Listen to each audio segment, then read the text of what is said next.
ഇവാഞ്ചലിയും അനുദിന സുവിശേഷ വിചിന്തനം. ഈശോ മിശിഹായിക്ക് സ്തുതിയായിരിക്കട്ടെ. ക്രിസ്തുവിൽ ഏറ്റവും സ്നേഹമുള്ളവരെ, സുവിശേഷത്തിൽ നമ്മൾ ധ്യാനിക്കുന്നത് യോഹന്നാൻ്റെ വിശുദ്ധ സുവിശേഷത്തിലെ 1-ാം അധ്യായത്തിലെ 45 മുതൽ 51 വരെയുള്ള തിരുവചനങ്ങൾ.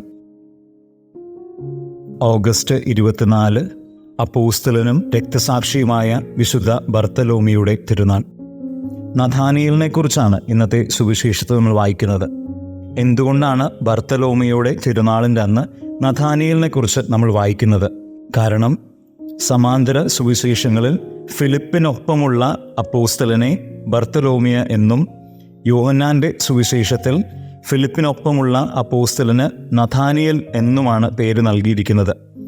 ഇത് കുറച്ചും കൂടി ക്ലിയർ ആക്കാൻ ഇതിൻ്റെ കാരണം ബൈബിൾ പണ്ഡിതന്മാർ പറയുന്നതനുസരിച്ച് നഥാനിയേലിൻ്റെ മുഴുവൻ പേര് നഥാനിയേൽ ബാർ തോലമായി എന്നാണ്.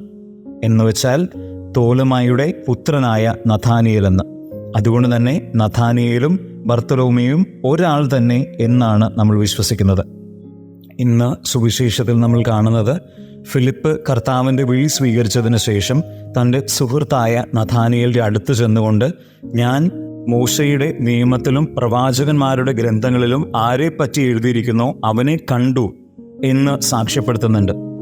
ആദ്യം വിശ്വാസത്തിൽ ഒന്ന് ഇളക്കം തട്ടിയെങ്കിലും പിന്നീട് കർത്താവിനെ നേരിട്ട് കാണുമ്പോൾ കർത്താവ് നഥാനിയേലിനെ തിരിച്ചറിഞ്ഞുകൊണ്ട് ഇവനൊരു നിഷ്കപടനായ ഇസ്രായേൽക്കാരനാണ് എന്ന് പറഞ്ഞുകൊണ്ട് നഥാനിയേൽ ആയിരുന്ന അവസ്ഥ എന്താണെന്നതിനെക്കുറിച്ച് വിവരിച്ചുകൊണ്ട് പറയുമ്പോൾ നഥാനിയേൽ വിശ്വാസത്തിലേക്ക് കടന്നു വരുന്നു. ഇന്നത്തെ സുവിശേഷത്തിൽ ഞാൻ ധ്യാനിക്കാൻ ആഗ്രഹിക്കുന്നത് ഒരു വാക്കിനെ കുറിച്ചാണ്. ഫിലിപ്പ് നഥാനിയേലിൻ്റെ അടുത്ത് ചെന്നുകൊണ്ട് മോശയുടെ നിയമത്തിലും പ്രവാചക ഗ്രന്ഥങ്ങളിലും ആരെപ്പറ്റി എഴുതിയിരിക്കുന്നു അവനെ, ജോസഫിൻ്റെ മകൻ നസ്രത്തിൽ നിന്നുള്ള യേശുവിനെ ഞങ്ങൾ കണ്ടു എന്ന് പറയുമ്പോൾ നഥാനിയേൽ പറയുന്നുണ്ട്, നസ്രത്തിൽ നിന്നും അങ്ങനെ നന്മ വരാൻ സാധ്യതയുണ്ടോ? അതിനുത്തരമായ ഫിലിപ്പോസിൻ്റെ വാക്ക് വന്ന് കാണുക. നമ്മൾ ഇന്ന് ധ്യാനിക്കാൻ പോകുന്നത് ഈ ഒരു ചെറിയ വാക്കിനെ കുറിച്ചാണ്. യോഹന്നാൻ എഴുതിയ സുവിശേഷത്തിൽ 3 പ്രാവശ്യമാണ് വന്ന് കാണുക എന്നതിനെക്കുറിച്ച് പറയുന്നത്. ഏറ്റവും ആദ്യമായിട്ട് ഇതേ 1-ാം അധ്യായത്തിലെ 39-ാം വാക്യത്തിൽ നമ്മൾ കാണുന്നുണ്ട്.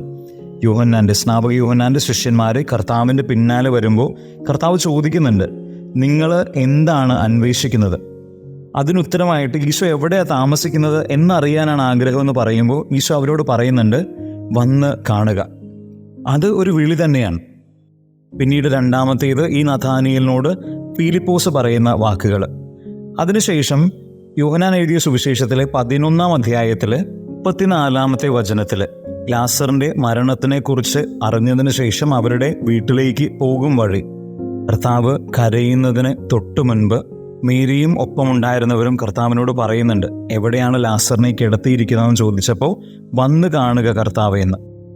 ഈ 3 സാഹചര്യങ്ങളിലും ഈ വന്ന് കാണുക എന്ന് ഉപയോഗിക്കുമ്പോൾ എനിക്ക് തോന്നുന്നത് ഈ 3 സാഹചര്യങ്ങളിലും കർത്താവിൻ്റെ വലിയൊരു ഇടപെടലും മാറ്റവും സംഭവിക്കുന്നുണ്ട്.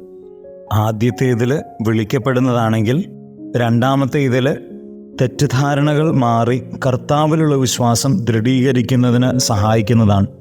3-ാമത്തെ സാഹചര്യത്തിൽ കർത്താവ് ജീവൻ നൽകുന്ന അവസരമായിട്ട് മാറുകയാണ്. ഇന്ന് ഈ ഒരു തിരുനാൾ ആഘോഷിക്കുമ്പോൾ ഈ ഒരു വചനത്തെക്കുറിച്ച് ധ്യാനിക്കുമ്പോൾ നമുക്ക് ജീവിതത്തോട് ചേർത്ത് വെച്ചുകൊണ്ട്, ഈ സുവിശേഷത്തെ ചേർത്ത് വെച്ചുകൊണ്ട് ഒന്ന് വായിക്കാം. കർത്താവ് പല സാഹചര്യങ്ങളിലും പലരിലൂടെയും പറയുന്നുണ്ട് വന്ന് കാണുക. അത് ദിവ്യകാരുണ്യത്തിലേക്കായിരിക്കും, അല്ലെങ്കിൽ വചനത്തിലേക്കായിരിക്കും.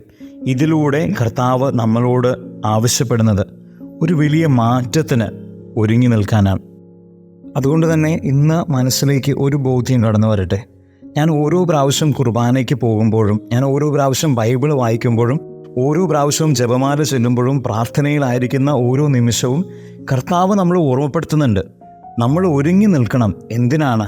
കർത്താവിൻ്റെ ഇടപെടലിലൂടെ ജീവിതത്തിലൊരു മാറ്റമുണ്ടാവാൻ. പലപ്പോഴും ആ ഒരുക്കമില്ലാതെ നമ്മൾ എവിടെയോ വെറുതെ കടമ തീർക്കുന്നത് പോലെ എല്ലാം ചെയ്തു പോകുന്നുണ്ടോ എന്ന് എനിക്ക് തോന്നിപ്പോയിട്ടുണ്ട്. നഥാനിയേലിനോട് അല്ലെങ്കിൽ ബർത്തലോമയോട് ഫിലിപ്പോസ് ചെന്ന് കാര്യമറിയിച്ചതിന് ശേഷം വന്ന് കാണുക എന്ന് പറയുമ്പോൾ നഥാനിയേലിന് വേണമെങ്കിൽ തിരികെ പറയാമായിരുന്നു, ഓ അതിൻ്റെ ആവശ്യമൊന്നുമില്ല. പക്ഷേ മനസ്സിൽ തുറവിയോടുകൂടെ തൻ്റെ മുൻപിലായിരിക്കുന്ന സത്യത്തെ തിരിച്ചറിയാൻ വേണ്ടിയിട്ട് ആഗ്രഹത്തോടുകൂടെ കർത്താവിൻ്റെ അടുത്തേക്ക് ചെല്ലുന്ന ഒരു നഥാനിയേലുണ്ട്.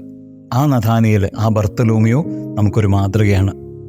ഇന്ന് നമുക്ക് പ്രാർത്ഥിക്കാം, ദൈവമേ, ഞങ്ങളുടെ ജീവിതങ്ങളിൽ സത്യത്തെ അന്വേഷിക്കാൻ വേണ്ടിയിട്ട്, മറ്റുള്ളവരോട് വന്ന് കർത്താവിനെ കാണാൻ വേണ്ടിയിട്ട് ആവശ്യപ്പെടാനായിട്ട്, കർത്താവിൻ്റെ സ്വരമായിട്ട് മാറാൻ, ആരെങ്കിലുമൊക്കെ അല്ലെങ്കിൽ ദൈവം തന്നെ പല വഴികളിലൂടെ എന്നോട് വന്ന് കാണാൻ വേണ്ടി ആവശ്യപ്പെടുമ്പോൾ അത് സ്വീകരിച്ചുകൊണ്ട് കർത്താവിൻ്റെ അടുത്തേക്ക് വന്ന് കർത്താവിനെ അനുഭവിക്കാനായിട്ട്, കർത്താവ് മനസ്സിൽ തുറവിയുള്ളവരായിട്ട് മാറാൻ എന്നെ സഹായിക്കണമേ എന്ന് പ്രാർത്ഥിച്ചുകൊണ്ട് ഇന്നത്തെ ദിവസം നമുക്കായിരിക്കാം. ദൈവം നമ്മളെല്ലാവരെയും സമൃദ്ധമായിട്ട് അനുഗ്രഹിക്കട്ടെ.